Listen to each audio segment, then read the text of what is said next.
Thank you very much, David. And we have Adrian now. Adrian, your research has underpinned a number of reports and findings on the issue in Xinjiang, and you have looked into various dynamics and patterns of atrocity or behavior in that region. I could ask you about many aspects of that research. However, today, what I'd like to do is link to some of the ongoing trials in relation to forced labor, for instance, and perhaps to ask you a little about that, about your research on forced labor in Xinjiang, and also in the context of the proposed EU legislation in this area. Thank you indeed. Thank you very much for having me here and inviting me. We've heard how the international community has severely neglected the cause of the Uyghurs, has substantially, with some notable exceptions, such as, for example, the United States and some Western countries, has substantially failed to act on behalf of the Uyghurs.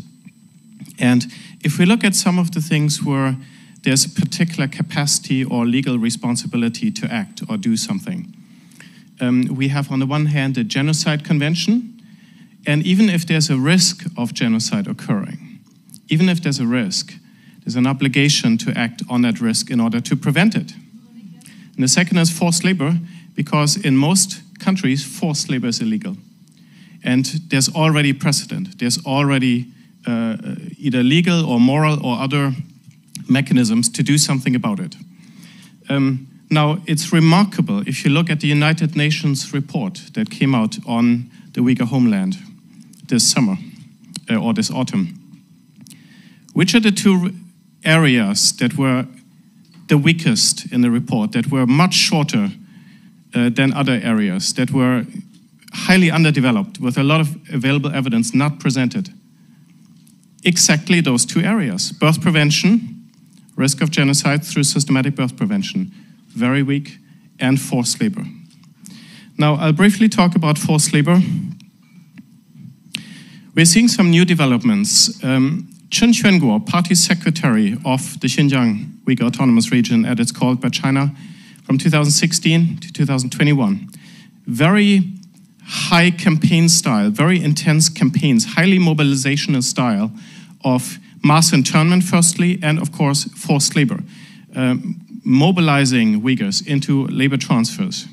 Highly mobilizational, accompanied by quite a bit of evidence, propaganda stories, and so on. Now, with the new governor, Ma Xingrui from Guangzhou, a technocrat, more looking at long-term sustainable development, my analysis of the situation of forced labor in the Uyghur homeland is that we now see a normalization or institutionalization of existing coercive labor placements. The Uyghurs are already in factories, they have been mobilized, and now the Chinese state is instituting a system called unemployment monitoring and early warning, by which people are kept in the place of employment.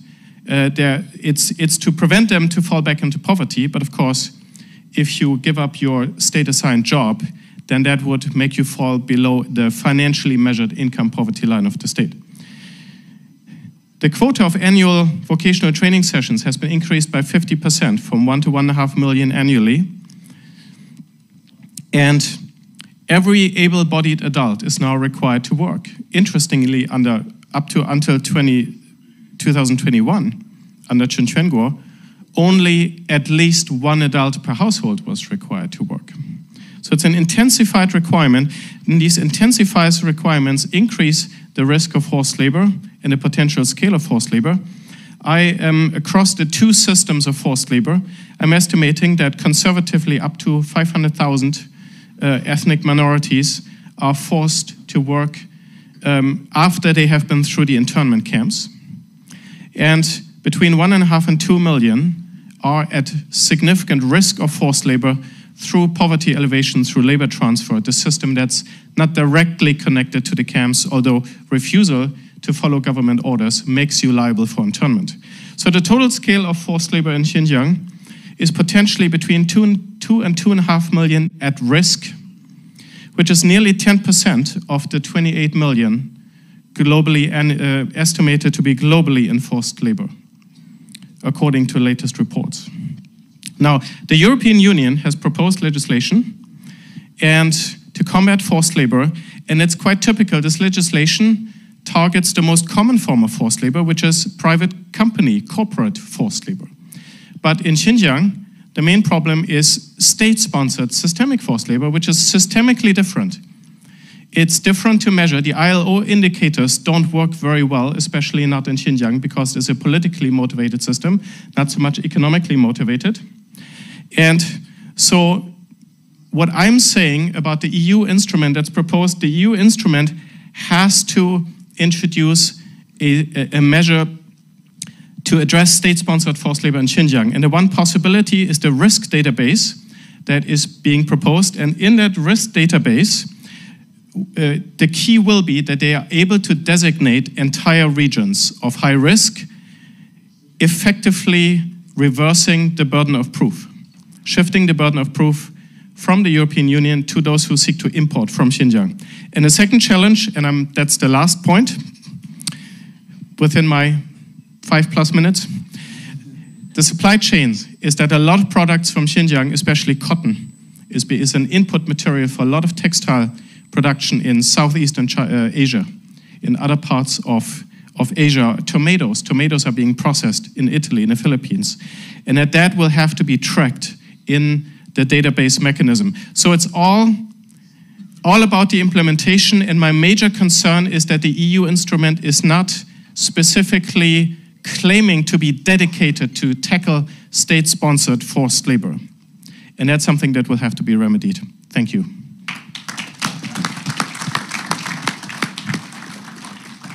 Thank you, Adrian. And I'm sure there'll be opportunity to delve deeper into that in the question time. I don't want to cover you, so I've moved to the side, Samuel. Samuel has been a driving force in the Belgian parliament to get genocide recognized.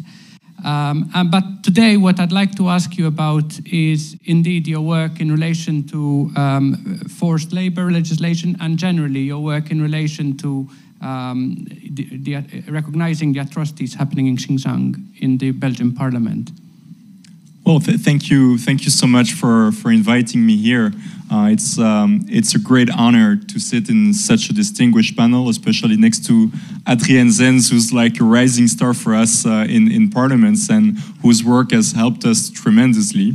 But it's always a great pleasure to see you. Mr. President, to see my old friends now from the Uyghur community. I see Kelbino right in front of me. I see Abdullah Mimekhov. I see Egbert. Well, I will not cite them all, but you've been fantastic friends. And you have been the real driving force behind the adoption of the resolution in Belgium, in my own parliament, for the recognition of the crimes against humanity and of the serious risk of genocide. Maybe let me start with a word about that resolution, which I submitted, I think, now 2 years ago. And I must tell you in all honesty that when I first tabled that resolution, tabled that proposal, people, including in my own party, told me, Samuel, you're absolutely crazy. This will never go through Parliament. That was at the time when the only person in the world who was actually calling for the recognition of the Uyghur genocide was Mike Pompeo in the United States, and as you may know, very far away from my own political ideals in the Green Party. So that was an extra difficulty for me to convince my colleagues. And I must tell you, in all honesty, I also thought myself, well, maybe this is just a try. Maybe this is just a decent description of what is happening on the ground in Xinjiang. And maybe this is just a way to tell what is happening there to the people in Belgium. And maybe if we succeed in, bringing, for example, Kelbinur Siddiq in the parliament to tell her own story to all members of parliament and beyond to, the civil society, Belgian people, and of course Belgian media, maybe that will already be a success. But we did way more than that. We did way more than that. Again, thanks to your incredible support, thanks to the incredible support of the World Uyghur Congress.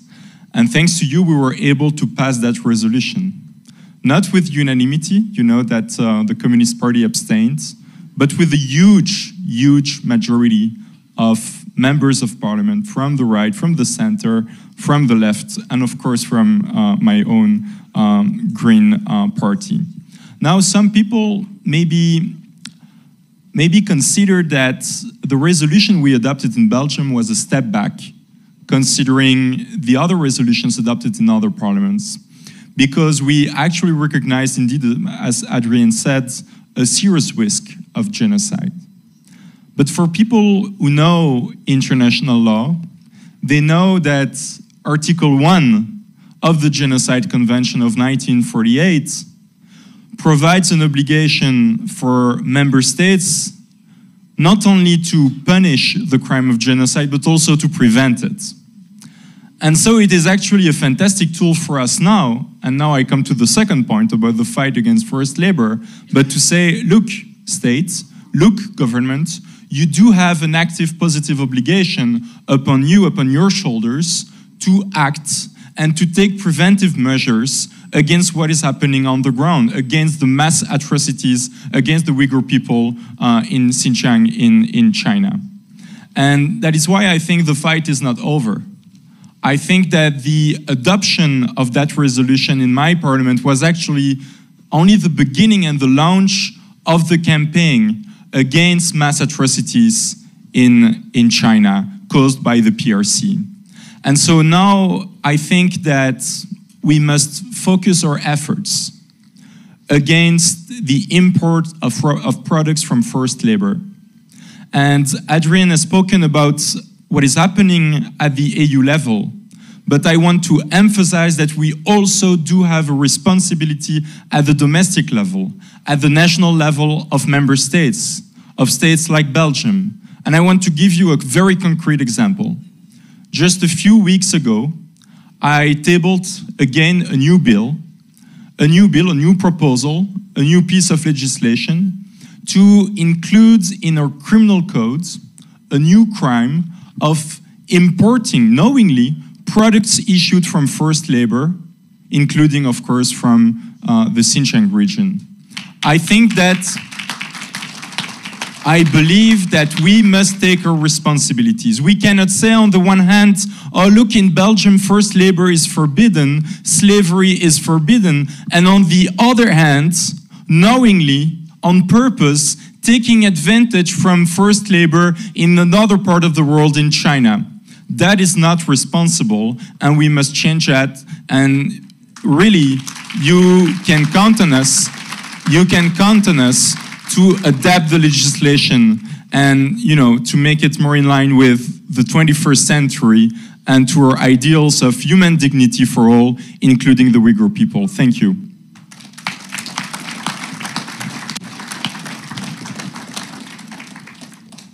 Thank you.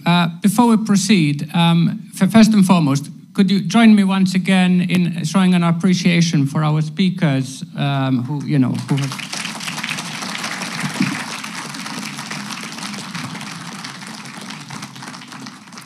Could I confirm the time for the end of the... We have time for 3 questions. Okay, that isn't much at all. So we have 7 of the finest minds on the stage. We have time for 3 questions. We'll take them as a group, and then I will let you... I think the rule is everybody gets just 1 minute or half a minute. Yeah. So we'll take 3 questions in a group, and then I'll let you decide exactly to comment on any or all of the questions you decide. So I see 1 hand up already here, 2, and perhaps someone from this side. There's 1 in the back. Sorry, there are 2 at the back. Will you allow me 4 questions? 1 at the back, 1 at the front here. All right, can we hear the 4 questions? Which one?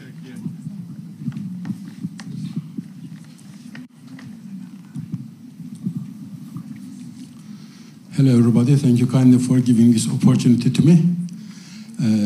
My question is about the forced labor issue. especially about the efficiency of the response of the international community in relation to the forced labor. Among the responses, especially the United States has provided a law and also implementing it reasonably well, which is Forced Labor Prevention Act.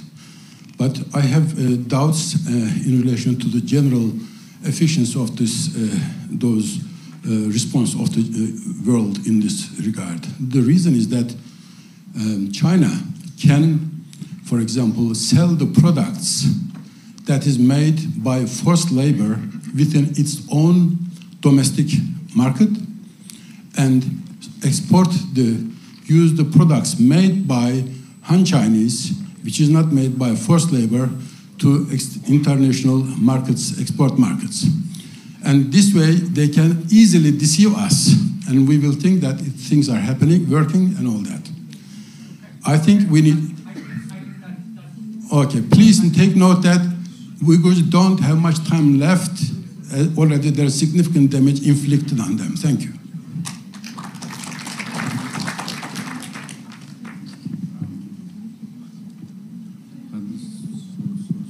Yeah, so we'll take them as a group. And please, questions not longer than 1 minute. We have limited time. Just ask the question.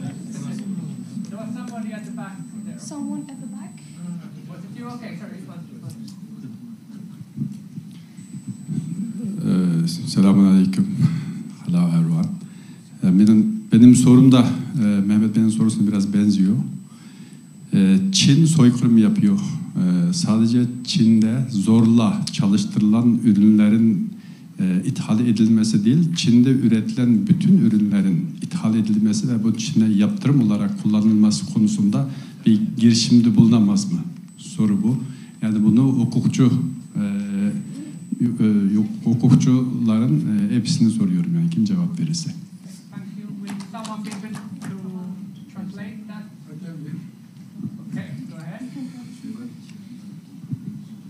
This gentleman's question is similar to mine. He says genocide is already going on in East Turkestan.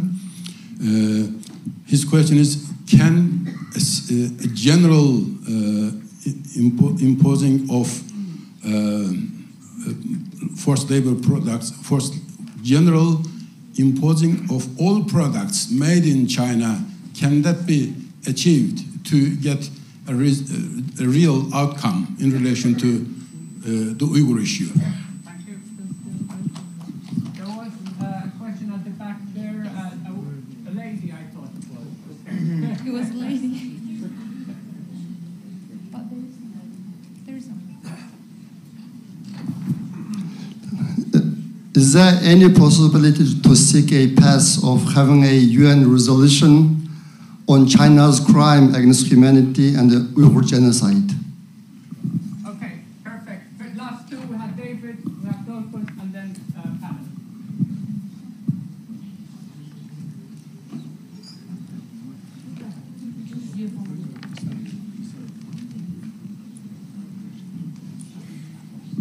Thank you.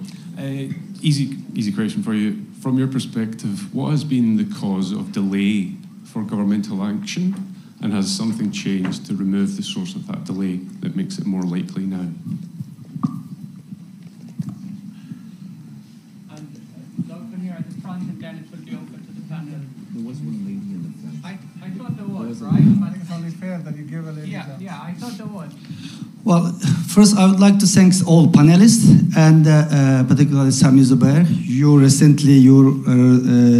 resolution was passed on the Uyghur refugee settlement resolution in the Canadian Parliament. So I would like thanks for your hard work for this. My question is, how long will be taking place implemented for this resolution, and what do you propose? What time you estimate the time? And another my question for the Afzal Khan and Samer, both is the Muslim background parliament member. We all talking about the Muslim countries' silence on this. Do you have any good suggestion, or do you have any plan how we can motivate the Muslim parliament member to speak also the Uyghur genocide? Thank you. you have just, there was a lady, right? There was a lady who wanted to ask a question. There was, okay, okay, it's only fair. We have Okay, I have a question. Let's say that some government, I'm not talking about parliament, I'm talking about government, recognize genocide. What could be the concrete action due to a human rights convention? Thanks very much, and thank you for keeping the question short. Shall we reverse the order now? Samuel, perhaps begin with you and move towards Michael. You have 1 minute maximum, 60 seconds, just to make a few comments. Yeah, very quickly, what has been the cause of the delay? Well, I have an easy answer for you. Have you seen the huge opposition coming from the PRC and all its allies, including in Belgium, only for the recognition of the Uyghur genocide?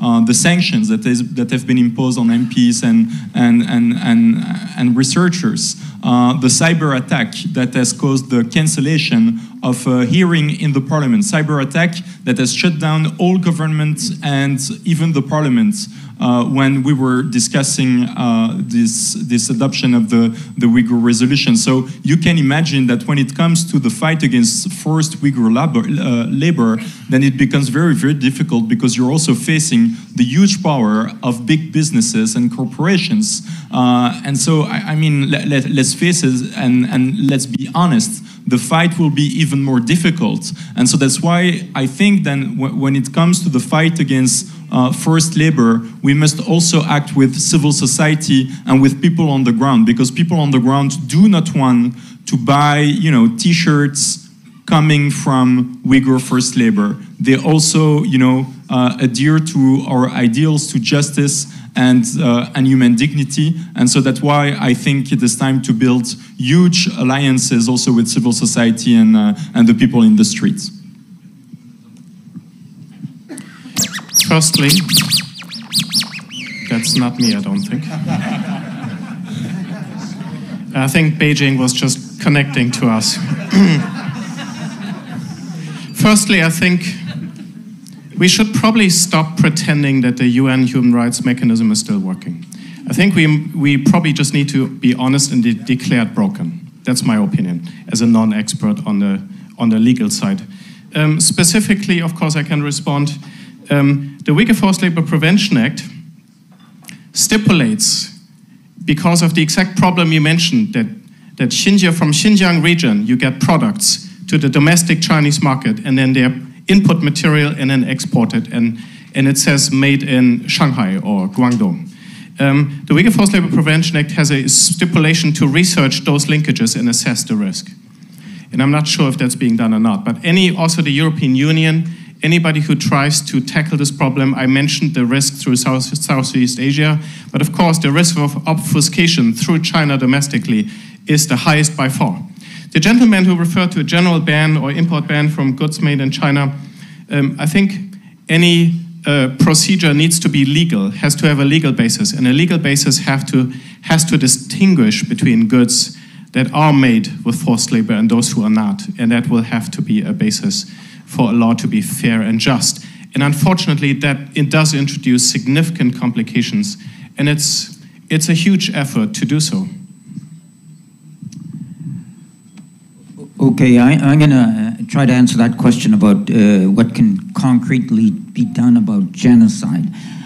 China is a signatory to the Genocide Convention, and the Genocide Convention says disputes about genocide can be brought to the International Court of Justice.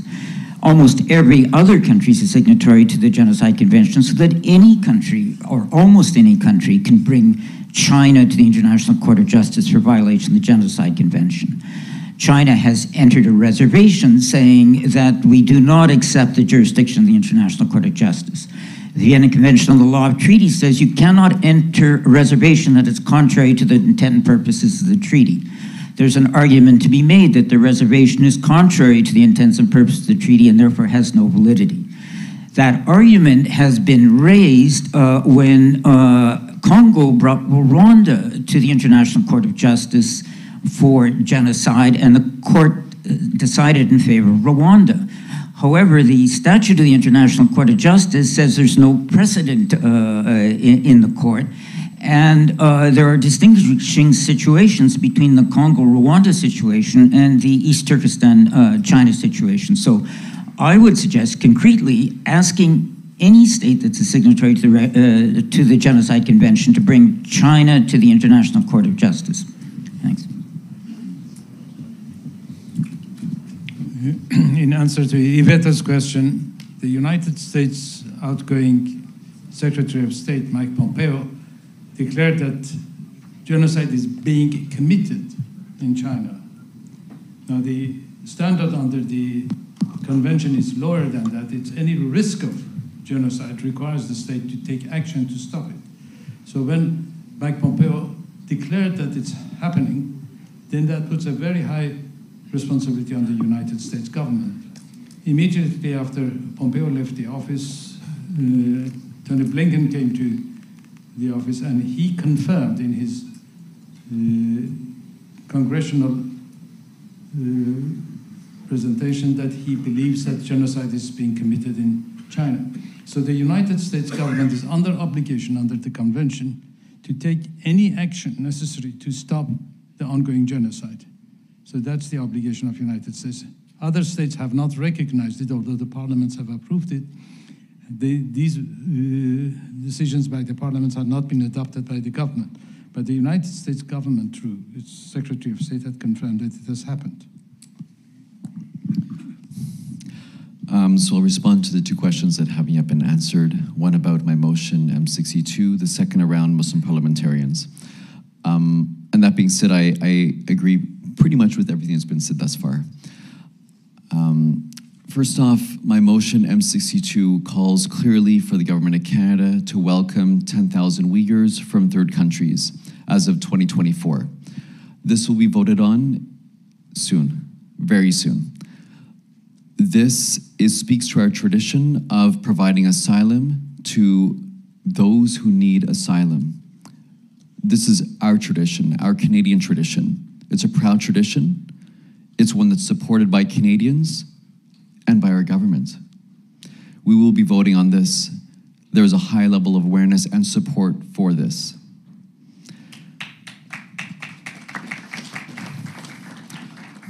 In terms of our government's approach, it's to work with the international community to ensure that crimes against humanity and genocide don't occur.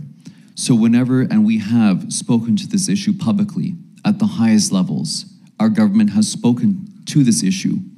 We also call upon the international community to move together because no one country can halt what's happening today, but we need to move together as one. To shift now to the question around Muslim parliamentarians.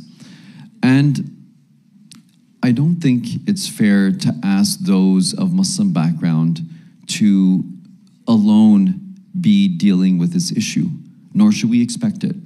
What we should ask are any parliamentarians of conscience, those who advocate for human rights, the dignity and respect of people, which I'd like to believe is the vast majority of elected officials. We should ask them to take position. We should be asking legislators to create friendship groups. We have one in Canada. I'm the co-chair of it, with another member of another party.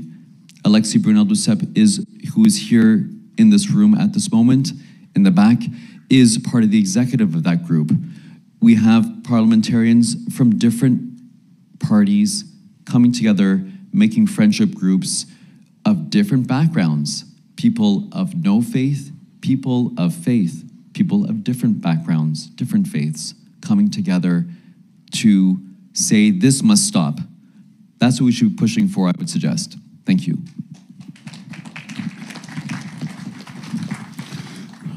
I thank the President of the World Uyghurs Association for this very important question.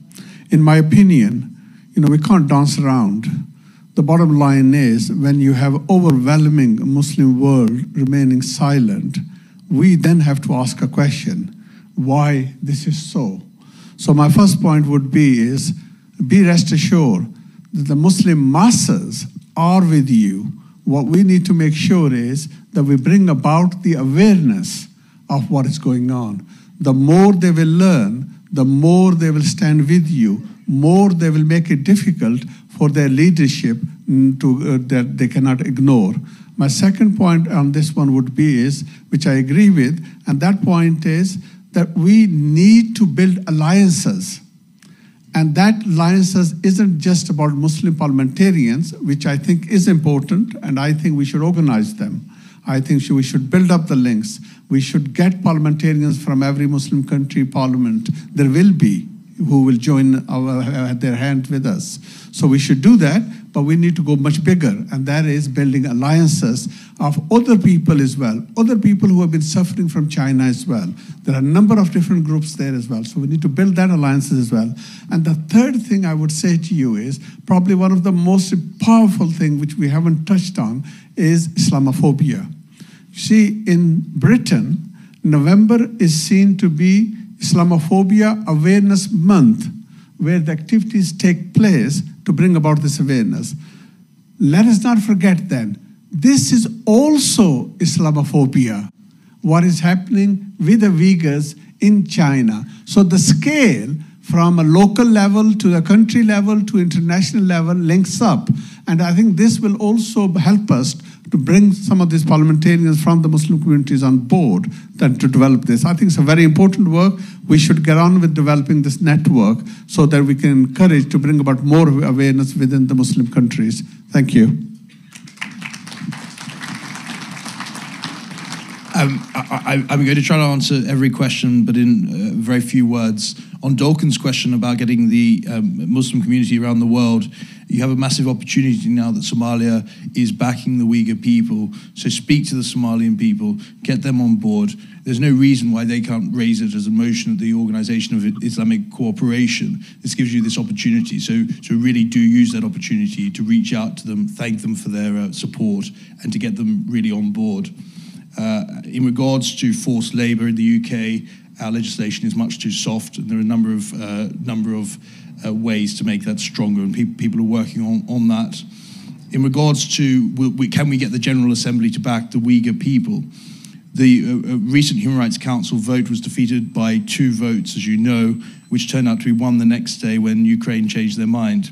So it was that close. And I spoke to someone who is very knowledgeable about these things, about the procedures there. And the Western states really dropped the ball when it came to lobbying states. So there were lots of states there who usually support these kind of moves for human rights, who didn't actually vote for that resolution. So it's about keeping on top of our governments to make sure the lobbying is going on. It's not just enough for our countries to vote for a motion. We need to speak to our friends across the world and make sure that they do too. And if we can, at the very least, get Somalia starting to speak about this to the Muslim states, at the very least they can abstain from these motions rather than voting against. And an abstention, we're halfway there in regards to the numbers. And as I said before, the support on the third committee of the General Assembly has gone from 39 states up to 50 states, which is really welcome. So it is actually moving in the right direction there. Ivetta's question lastly, great question. What can they do? They can take really strong legislative measures, make it a criminal offence to assist the regime. They can file this application at the Commission for the Elimination of Racial Discrimination, which needs to be done. They can strengthen their universal jurisdiction provisions. Lots of states have stepped back from universal jurisdiction. They can make them as liberal as Argentina's law, if they wanted to do that, which closes the impunity gap all around the world if you had lots of states doing that at the same time. And coming back to what David said, either go directly to the International Court of Justice or back a motion at the General Assembly for an advisory opinion. There's no reason we shouldn't do that. Even if it failed, it would draw a huge amount of attention to what's going on. Thank you. Thank you very much. Please join me in thanking our distinguished panel of speakers. Thank you.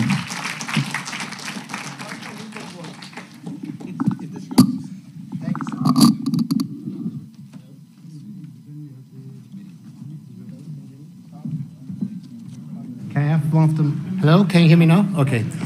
So thanks very much also to the distinguished panelists for their excellent interventions, and also to Dr. Zamit Borda for his efficient time management. This brings us to the end of session 4. We've got now 30 minutes break. It's now 4:15, so we will start the next session at 4:45. Before you leave, can I ask everyone, please go outside in front of the hotel for a group photo. We will take a group photo, then we have got time for coffee break and prayers downstairs. There is a masjid as well, so you can perform your salah there as well. And we will reassemble in exactly half an hour, 30 minutes, please. Thank you.